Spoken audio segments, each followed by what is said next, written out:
Good day, ma'am and sir. My name is Myla Amistoso, 35, married from province of Capiz with three children. I'm graduate in vocational of healthcare services provider at Capiz State University.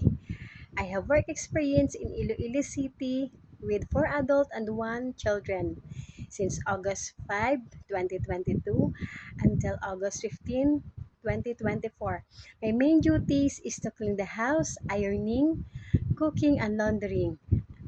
And I have also worked in Hong Kong with two adults and two children. My main duties is to take care of the 3-year-old boy and clean the house and cooking.